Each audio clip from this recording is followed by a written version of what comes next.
Hi everyone, this is Tom from firearms. Welcome back. Lately I've been getting some requests for some basic information on how to clean firearms. So that's what this video is about. We're going to be starting with semi-automatic pistols. So one thing I highly recommend to people right off the bat is buying a cleaning kit. Don't just buy separate pieces. They're cheap and you get a whole set with it, and then if your gun collection ever grows, then you have the stuff already in place to clean. So it has a nice little diagram right here that shows every piece that it comes with. This is the Allen, 37 piece cleaning kit. And so it even has the 17 HMR, and it has all the different calibers all the way up to shotguns. It's got the shotgun swabs, and it's got shotgun cleaning rods, and also the rifle and handgun cleaning rods. All right, so I'm going to do the demonstration with a SIG 229 Elite. A lot of handguns are made this way with a takedown lever, and so I'll show the semi-automatic version of that, and I'll show the 1911 in my next video, and then we'll start doing some rifle cleaning a little bit later.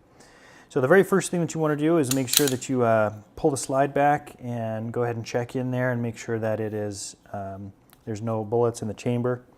A lot of these type pistols are not going to let you field strip the slide off with the magazine. So we have to take the magazine out, and then we press down the takedown lever right here.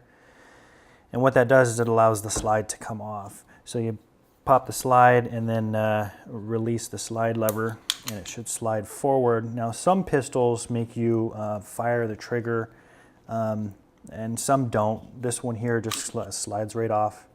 And then you can take the frame and set that down.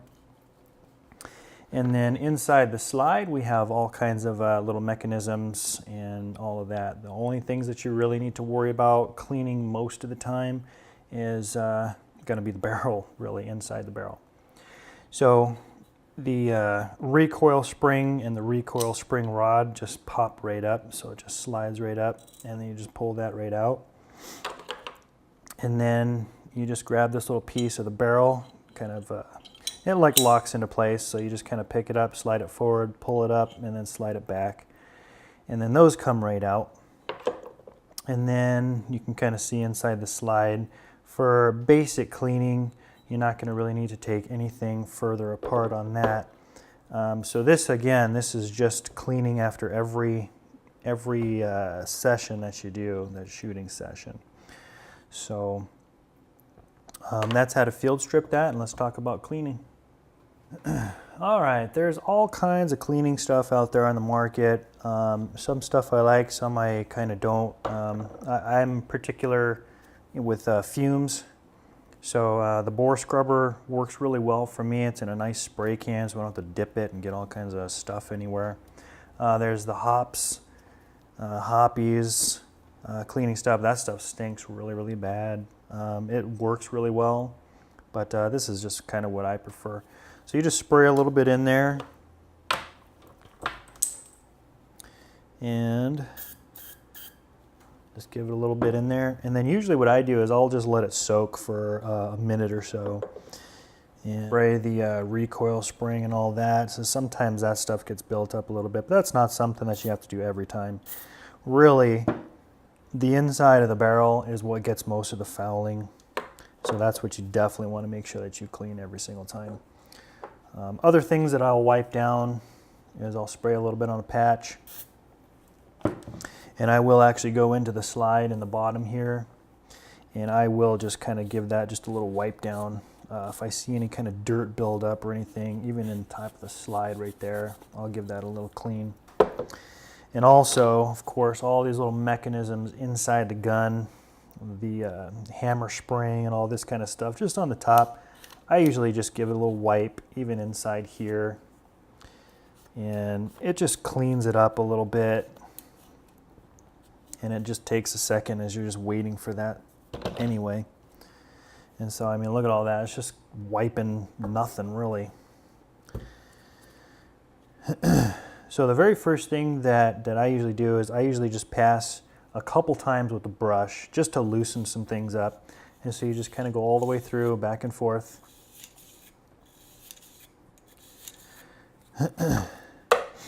And then I'll go ahead and take my wipe, and that just loosened a lot of things up in there. So I'll just go all the way through a few times, and I'll kind of turn it a quarter turn every time I go through.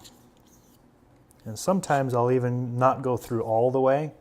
And what that does is it gets a little bit tougher to pull that through, which means it's cleaning the walls, the lands and the grooves a little bit better in there. So as you can see, that is all totally dirty, and you want to make sure that you take that out and stick a nice clean one in, and then you're going to run a pass again in the same thing. So now what I'm going to want to do is I'm going to want to spray it one more time, and then I'm going to want to brush it again, and then I'm going to want to, with a nice clean pad, I'm going to want to run that through again and again until it's totally clean. And one of the very last things that we do is, and then this is kind of optional, but some people like these, and some people think they're a little bit too much of a pain, but what it really is it really gets the entire circle of the inside of the barrel really, really well. And this is called a jag. So the jag, you want to use the right size, but you just use the pinhole, and you just pop a little hole in it like that, and then you push this through, and it's round, so it actually will get the entire outside wall of the lands and grooves really, really well. So you push that through, and then you have it come out, and you don't bring it out all the way, otherwise it'll just fall off. So you just bring it through, and then you pull it back through, and that is the use of the jag. And so the last pass, when you go with the patch, it's going to be nice and dry in there, so I'll take a look inside the lands and the grooves, and I'll make sure that it's all dry and make sure that there's no fouling in there still. Okay. Then after that, I take a nice rag or just another couple of dry patches, and then I'll wipe everything else down. So the outside of the barrel, and just make sure that all that stuff is off of there. And so this is a dry patch, it doesn't have anything on it, so I'm just wiping up the stuff that was sitting on there. And I'm going to do all three of these. And it just makes sure that there's no goop or any kind of garbage on there. So now that you have everything clean, now what we need to do is lubricate. So there's moving and sliding parts on here, so any kind of lubricating oil, the Hops number 9, is what I usually use. And so something like this, I usually like to just put a little dab on my finger and rub those together. Either that, or I will take a clean patch and I will put some on the actual patch just like that. And then I will go and lubricate the outside of the barrel and the entire thing. And then I will lubricate the little grooves that go on the inside of this. So the little grooves on the slide where it actually slides. I'm just going to slide that down and slide that down. You can see some garbage is in there too.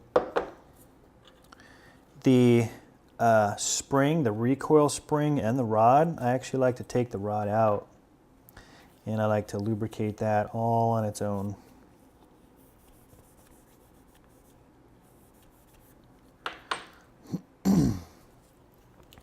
And the actual frame itself, these grooves where the slides along, I like to lubricate those also. It just gives it that little bit of extra lubrication because there's moving parts and it's going to make it more durable. It's going to last longer. So now if you've lubricated everything, what you need to do is wipe away excess lubrication. So I'll take a totally clean dry patch and then I will wipe away everything. And what that does is it prevents any kind of extra buildup that you don't want. Even the outside of the barrel, there's still going to be no matter how much you wipe it, there's still going to be a nice thin lubrication on all these different parts. So here's the rod.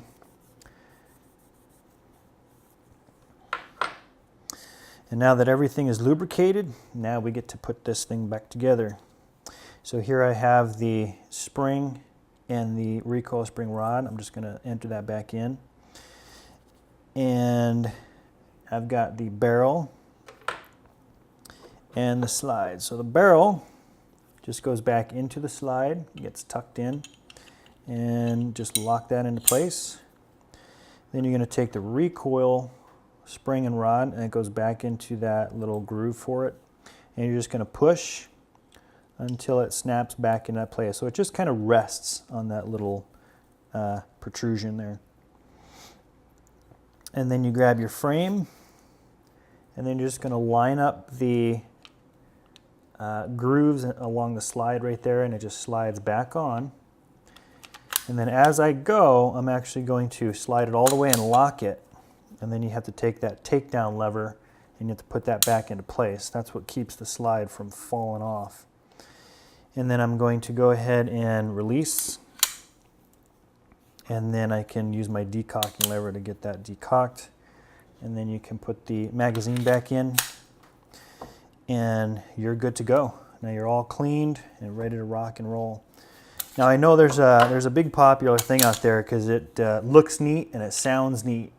But it's one thing I'm going to warn you guys not to do is to release the slide without having a dummy round in there or a snap cap. And so a lot of people just like to release that and just let it slam closed.